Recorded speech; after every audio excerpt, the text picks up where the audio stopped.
mine.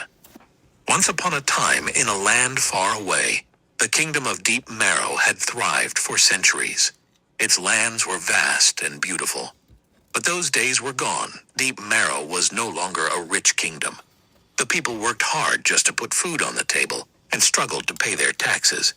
Ever since the invasion a century earlier, the people had suffered. The kingdom had once held enormous wealth. They mined gold, silver, and salt. They timbered the great old-growth forests, whose beauty was legendary. But after the neighboring kingdom of Vorik invaded, the lands were ravaged and stripped bare.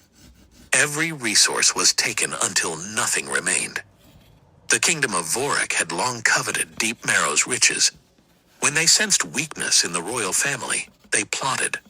King Ironvien of Vorik married his daughter to the newly crowned inexperienced King Job. When the moment was right, Vorik's spies murdered the young king, and his new queen claimed the throne. With her in power, King Ironvien gained complete control over Deep Marrow. He sent hordes of men to harvest every last resource. The once majestic forests were cut down until only brush and stumps remained. The kingdom became a wasteland. The mines were worked at breakneck speed, tearing the land apart. In just 75 years, the once great kingdom of Deep Marrow was stripped and abandoned. The people who had lived there for generations were left to starve and survive on whatever they could find.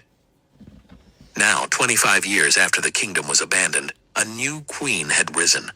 She claimed the throne as a descendant of an ancient line of kings dating back to Deep Marrow's founding. Her name was Queen Anita. She was the most beautiful woman in the kingdom, and she ruled with firmness, compassion, and integrity. She knew the injustices her people had endured, and she intended to make them whole again. She sent her advisors across the land, searching for any answer to their misfortune. On a lonely mountain at the kingdom's border lived a mountain man named Wallace.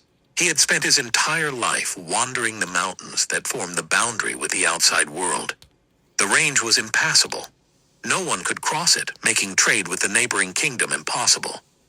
One day, while searching for a goat that had strayed from his herd, Wallace stumbled upon a miraculous sight. He sat down in the sun on a warm rock, took out his canteen, and took a long drink. As he sat there feeling the warmth of the sun on his face, he looked down at the rocky hillside. His eyes grew wide and his heart began to pound. On the ground in front of him was an enormous vein of yellow gold, previously unknown. He made a mental note of the spot, and as soon as he returned home, he left for the castle to tell the queen the good news. He knew this might be what saved their kingdom. The queen's advisors heard whispers of his discovery and met him on the road. Without hesitation, they presented him to Queen Anita. "My queen," Wallace said, "I have found a hidden deposit of gold on my land near the border. This may be what saves our kingdom." The queen was ecstatic. She ordered her advisors to give Wallace whatever he needed: men, materials, engineers. Nothing was held back. The word spread like wildfire through the villages and towns. For the first time in decades, the people of the kingdom had hope. The miners began digging day and night continuously. They dug straight through the mountain, extracting every ounce of gold they could find. Production was the only goal. Gold poured from the mine like water from the sea. As the months passed, the tunnel grew deeper.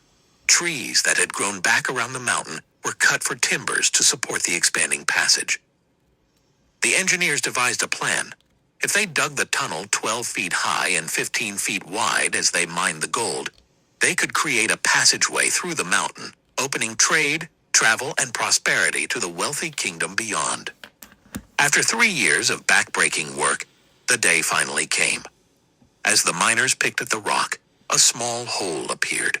Sunlight shone through like a beacon from the other side, announcing their triumph over the mountain itself. They had finally reached the far side of the mountain, and had mined enough gold to restore Deep Marrow's coffers and bring the kingdom back to something resembling its former glory. The miners had also created a highway through the mountain. This highway would be the key to unhindered economic growth trade, and free travel for the people of the kingdom with the lands beyond the mountains. The people celebrated. They cheered the miners. Wallace became a hero. All was right again in the kingdom of Deep Marrow. The people would no longer live in poverty or suffer hardship. Masses of people stood in front of the castle cheering for their queen. They threw flowers at her feet and praised her name. They hailed their queen, Queen Anita, the savior of Deep Marrow. Now the people were safe and happy. The queen was adored, and the old mountain man Wallace became a legend. And the people all lived happily ever after. The end.